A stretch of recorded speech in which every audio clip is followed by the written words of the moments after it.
வணக்கம் நேயர்களே, கடவுள் அருள் டிவி நேயர்களுக்கு லக்ஷ்மண அன்பு வணக்கங்கள். இப்போ நம்ம பார்க்க போகிறது வார ராசி பலன் 21 1 தேதி வரை எப்படி இருக்க போதுன்னு பார்க்கணும். ஸோ எப்போதுமே சொல்கிறதாங்க லக்னத்தை பாருங்கள். ராசிக்கு பார்ப்பதை விட லக்னத்தை பார்க்க ரொம்ப பர்ஃபெக்டாக இருக்கும். உதாரணமாக ஒரு மகர லக்னம் விருச்சிக ராசினா நீங்கள் விருச்சிக ராசிக்கான பலன்களை பார்க்கறதோட மகர ராசிக்கான பலன்களை பார்க்க ரொம்ப பர்ஃபெக்டாக இருக்கும். முதல்ல வர்றது பொது பலன்கள், அதுக்கப்புறம் தசாபுக்தி பலன்கள். உங்களுக்கு ஜாதகத்தில் என்ன தசாபுக்தி அந்தரங்கள் வருதோ அதை நோட் பண்ணி வச்சு அதை மிங்கிள் பண்ணி பாருங்கள், ரொம்ப பர்ஃபெக்டாக இருக்கும். வீடியோட எண்டில் டிப் ஆஃப் த வீக் இருக்குது, மறக்காமல் பாருங்கள். துலாம் ராசி. ஸோ துலாம் ராசிக்கு வந்து பார்த்திங்கன்னா உங்களது ராசி அதிபதி சுக்கிரன், அவர் வந்து 8ஆம் அதிபதியாக இருந்து அது வந்து இப்போ 5ல் நிறைய கிரகங்கள் இருக்கும்போது குழந்தைகள் சம்மந்தமான விஷயம் நிறைய டெசிஷன் எடுக்க முடியாமல் கொஞ்சம் குழப்பங்கள் அதிகமாக இருக்கிறதுக்கான வாய்ப்புகளையும் நிறைய கொடுக்கும். ஸோ அதனால் கொஞ்சம் வந்து அந்த மாதிரி விஷயங்கள் கொஞ்சம் கவனமாக இருக்கணும். அதே மாதிரி வந்து பார்த்திங்கன்னா உங்களுக்கு 2 மற்றும் 7ஆம் அதிபதியான செவ்வாயும் 5ல் இருக்கும்போது திருமணம் சார்ந்த விஷயம் கொஞ்சம் கன்ஃபியூஷன்ஸ் வரும். ஸோ அதனால் கொஞ்சம் வந்து தெளிவாக இருக்காது, ரொம்ப ரொம்ப நல்லது. சுப நிகழ்ச்சி சம்மந்தமான விஷயங்களை வந்து கொஞ்சம் கேப் விட்டு கன்ஃபியூஷனாக இருந்தால் ஒரு 2-3 நாள் தள்ளி போட்டு யோசித்து முடிவு பண்ணுறது ரொம்ப ரொம்ப நல்லதுங்க. அதுக்கப்புறம் பார்க்கும்போது 3 6ஆம் அதிபதி. ஸோ 3 6ஆம் அதிபதியான குரு, 3 6ஆம் அதிபதியான குரு வந்து உங்களுக்கு வந்து 9ல் வந்து வக்கரமாக இருக்கார். ஸோ 3 6 9 நிறைய பிரயாணங்கள் நல்ல லாபங்கள் வர்றதுக்கான எல்லாமே இருக்குது. வக்கரமும் கொஞ்சம் டிலேடாக நடக்கும், அவ்வளோதான். மற்றபடி எல்லாமே சிறப்பு தாங்க. அதுக்கப்புறம் பார்க்கும்போது உங்களுக்கு 4 மற்றும் 5ஆம் அதிபதியான சனி. ஸோ 4 மற்றும் 5ஆம் அதிபதியான சனி வந்து பார்த்திங்கன்னா உங்களுக்கு வந்து 6ல் இருக்காருங்க. ஸோ அப்போ என்ன மாதிரி விஷயங்கள்லாம் இருக்கும்போது ஏதாவது லோன் போட்டு வீடு வாங்கலாம்.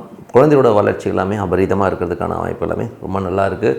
அதுக்கப்புறம் 6ஆம் அதிபதி 9ல் இருக்கும்போது வேலை விஷயமாக நிறைய பிரயாணங்களை மேற்கொள்கிறதுக்கான வாய்ப்புகளும் ரொம்ப நல்லாயிருக்கு.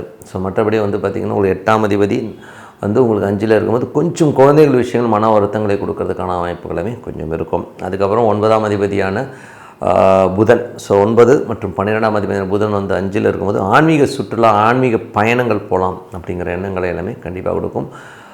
மற்றபடி வந்து பார்த்திங்கன்னா தொழில் ரீதியான விஷயம் நல்ல ஏற்றங்கள் நல்ல லாபங்கள் இருந்தாலும் கொஞ்சம் புதன் வியாழக்கிழமைகளில் மட்டும் கொஞ்சம் கவனமாக இருந்துக்கிறது ரொம்ப ரொம்ப நல்லது. 11ஆம் அதிபதியான சூரியன் வந்து 5ல் இருக்கும்போது ஆன்மீக சுற்றுலா, ஆன்மீக பயணங்கள், கலைஞர்களுக்கு வந்து நல்ல வாய்ப்பு கிடைக்கிறதுக்கான வாய்ப்புகளுமே ரொம்ப அற்புதமாக இருக்குங்க. மற்றபடி என்னங்க, இதுவரை பார்த்து பொது பலன்கள். இப்போ பார்க்க தசாபக்தி பலன்கள். துலா லக்னமாகிறது சூரியன் தசாபுக்தி. சூரியன் வந்து பார்த்திங்கன்னா 11ஆம் அதிபதி 5ல் இருக்கும்போது கலைஞர்களுக்கு நல்ல லாபங்கள் நல்ல ஏற்றங்கள் வருவதற்கான வாய்ப்புலாமே ரொம்ப நல்லா இருக்குது.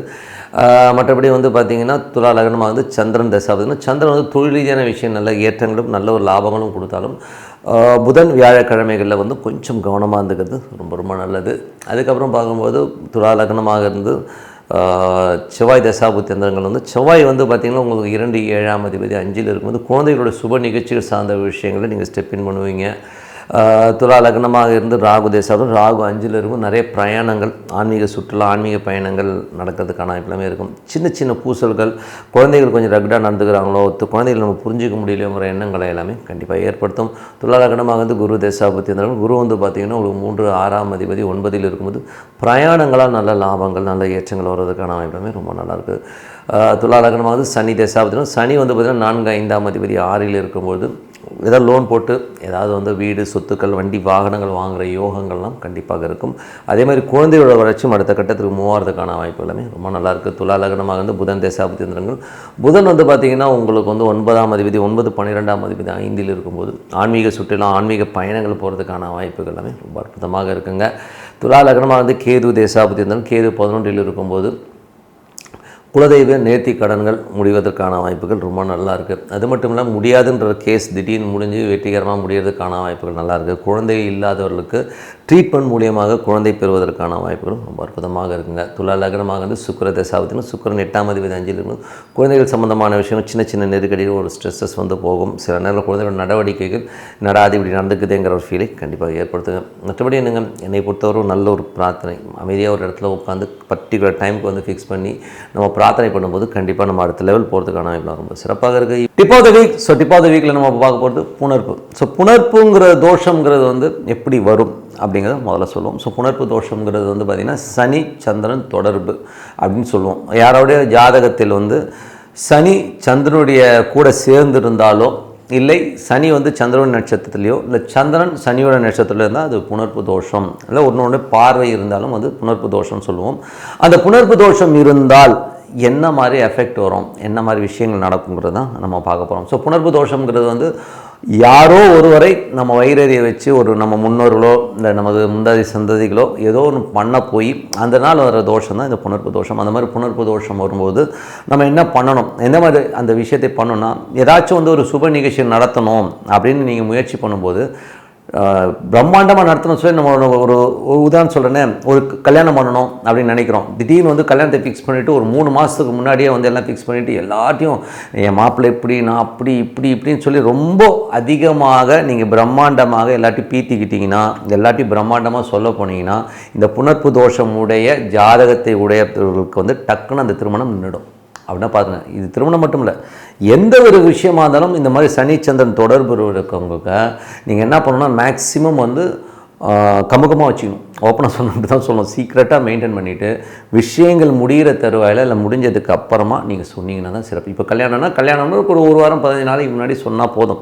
நீங்கள் ஒரு 3 மாதத்துக்கு முன்னாடியே நான் அப்படி மாப்பிள்ளை இப்படி டாக்டர் தாட் போட்டுட்டிங்கன்னா ஒரு பர்டிகுலர் டைமில் டக்குன்னு பிரேக் ஆகி நின்றுடும். ஸோ அதனால் புணர்ப்பு தோஷங்கிறது ஜாதகத்தில் இருக்குன்னா மேக்ஸிமம் நீங்கள் எந்த சுப நிகழ்ச்சி, நான் வீடு கட்டுறேன், பெருசாக கட்டுறேன், நான் பிரம்மாண்டமாக கட்டுறேன், ஆய்வுன்னு நீங்கள் பீத்திக்கிட்டிங்கன்னா டப்புன்னு புணர்ப்பு தோஷம் இருக்குன்னா அது அப்படியே ஆஃப் ஆகி நின்று போயிடும். அதுக்கப்புறம் நீங்கள் உட்காந்துடணும், ஐயோ என்னங்க அது. ஸோ அந்த மாதிரி ஒரு தடங்களை ஏற்படுத்துகிறது தான் இந்த புணர்ப்பு தோஷம். இந்த மாதிரி தோஷம் இருக்கிறவங்களுக்கு என்ன பண்ணலாம், என்ன பரிகாரம். ஸோ பரிகாரம்னு சொல்ல போகும்போது எப்போல்லாம் இப்போ திங்கட்கிழமையில் சனி நட்சத்திரம் வர நாட்கள், சனி நட்சத்திரங்கிறது பார்த்திங்கன்னா என்ன மாதிரி நட்சத்திரங்கள் வரும், பூசம் வரும், அனுஷம் வரும், ஸோ உத்திரட்டாதி வரும். இந்த 3 நட்சத்திரங்கள் திங்கட்கிழமையில் வர அன்னைக்கு ஒரு ஈஸ்வரன் கோயிலில் நீங்கள் ஒரு தயிர் சாதம், ஓகேங்களா, ஒரு தயிர் சாதத்தை தொன்னையில் வச்சு மக்களுக்கு டிஸ்ட்ரிபியூட் பண்ணும்போது இந்த புணர்ப்பு தோஷங்கிறது கண்டிப்பாக ஃப்ரீயாகும்.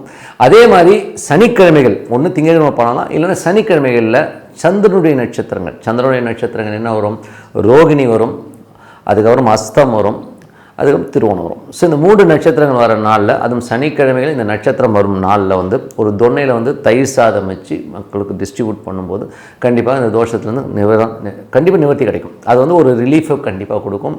ஒன்றும் இல்லை, ரொம்ப இது பெரிய கெடுதல்லாம் பண்ணாது.